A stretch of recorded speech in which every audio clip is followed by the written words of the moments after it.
बेंगलुरु के palace ground में 5 सितंबर को मुनक़द होने वाली मीलादुन्नबी अजलास पर तनाज़ा खड़ा हो गया है। बीजेपी ने इल्ज़ाम लगाया है कि गैर मुल्की उलमा टूरिस्ट वीज़े पर आकर मजहबी तकरीर करेंगे जो क़वानीन के खिलाफ है। बीजेपी ने कहा है कि इस तकरीब में वज़ीर आला और नायब वज़ीर आला मेहमान खुसूसी रहेंगे जो कि मुसलमानों को खुश करने की इंतहाई दर्जे की खुश आमदी है।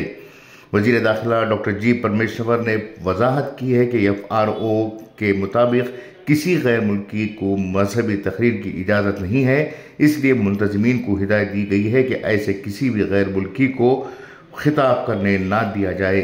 साथ ही साथ ये भी वाज़ेह किया गया है कि बैरूनी ममालिक से आने वाले उलमा को सिर्फ जलसे में शिरकत के लिए मौका दिया जाएगा, न कि वो तकरीर कर सकेंगे। बीजेपी के साबिक़ deputy CM doctor CN Ashwath Narayan ने कहा कि मुख्तलिफ ममालिक से मजहबी रहनुमाओं को बुलाकर मजहब की तबलीग करना कांग्रेस हुकूमत की खुश आमदी पॉलिसी को जाहिर करता है। इनके मुताबिक सयाहती वीज़े पर आने वाले गैर मुल्कियों को ऐसी सरगर्मियों की इजाज़त देना गैर कानूनी है। वज़ीर आला सिद्धरामैया ने कहा कि इल्ज़ाम सरासर गलत है, अजलास में ऐसा कुछ नहीं होगा, हमने मुंतज़मीन से बात की है।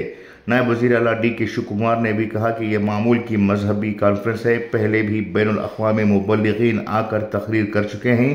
वज़ीर दाखिला ने मज़ीद कहा कि हुकूमत अजलास पर नज़र रखेगी और किसी भी किस्म की क़ानून शकनी की इजाज़त नहीं दी जाएगी।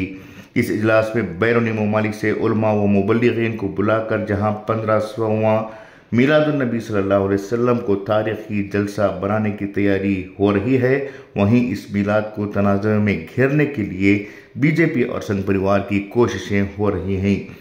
देखना यह है कि आखिर इस सिलसिले में हुकूमत और मुंतज़मीन क्या इक़दामात उठाएंगे। Bureau report, Inquilab news, Bengaluru. ಈಗಾಗಲೇ ಪೊಲೀಸ್ ಇಲಾಖೆ ವತಿಯಿಂದ ಯಾರು ಆರ್ಗನೈಸರ್ಸ್ ಇದ್ದಾರೆ, ಈ ಕಾರ್ಯಕ್ರಮವನ್ನು ಆಯೋಜನೆ ಮಾಡೋರು ಯಾರಿದ್ದಾರೆ ಅವರಿಗೆ ಗಮನಕ್ಕೆ ತಂದಿದ್ದೇವೆ. ಫಾರಿನರ್ಸ್ ಬಂದು ಧಾರ್ಮಿಕ ಕಾರ್ಯಕ್ರಮದಲ್ಲಿ ಪ್ರಚಾರ ಮಾಡೋದಕ್ಕಾಗಲಿ ಅಥವಾ ಭಾಗವಹಿಸೋದಕ್ಕಾಗಲಿ ನಮ್ಮ ದೇಶದ ಕಾನೂನಿನಲ್ಲಿ ಅವಕಾಶ ಇಲ್ಲ. ಆದ್ರಿಂದ ನೀವು ರಿಸ್ಟ್ರೈಂಟ್ ಮಾಡ್ಕೊಳ್ಳಿ ಅಂತ ಇದನ್ನ ನಾವು ಈಗಾಗಲೇ ಗಮನಕ್ಕೆ ತಂದಿದ್ದೇವೆ. ಯಾರು ಕೊಟ್ಟಿದ್ದಾರೆ? ಆರ್ಗನೈಸರ್ಸ್ ಕರೆದಿರ್ಬೋದು, ಅವ್ರನ್ನ ಆರ್ಗನೈಸರ್ಸ್ ಕರೆದಿರ್ತಾರೆ. ಆರ್ಗನೈಸರ್ಸ್ ನಾವು ಹೇಳಿದೀವಲ್ಲ ಅದು ಉಲ್ಲಂಘನೆ ಆಗುತ್ತೆ ಅಂತೇಳಿ ಅವ್ರಿಗೆ ತಿಳಿಸಿದ್ದೇವೆ.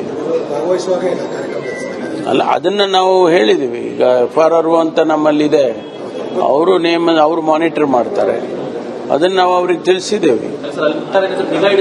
ಆಮೇಲೆ ಅದನ್ನು ಯೋಚನೆ ಮಾಡೋಣ. ಈಗ ನಾವು ಹೇಳಿದೀವಲ್ಲ, ನಾವು ಹೇಳಿದ್ದನ್ನ ಅವ್ರು ಕೇಳಿದ್ರೆ ಆಯ್ತಲ್ಲ. ವೈಲೇಟ್ ಮಾಡಿದಾಗ ತಾನೇ ನೀವು ಹೇಳೋ ಪ್ರಶ್ನೆ ಬರೋದು. ಅಲ್ಲ, ಸ್ವಾಭಾವಿಕವಾಗಿ ಮಾಡೇ ಮಾಡ್ತಾರೆ. ಅಪೋಸಿಷನ್ ಅವ್ರಿಗೆ ಏನ್ ಜವಾಬ್ದಾರಿ ಇದೋ ನಮಗೆ 10 ಜವಾಬ್ದಾರಿ ಇದೆ.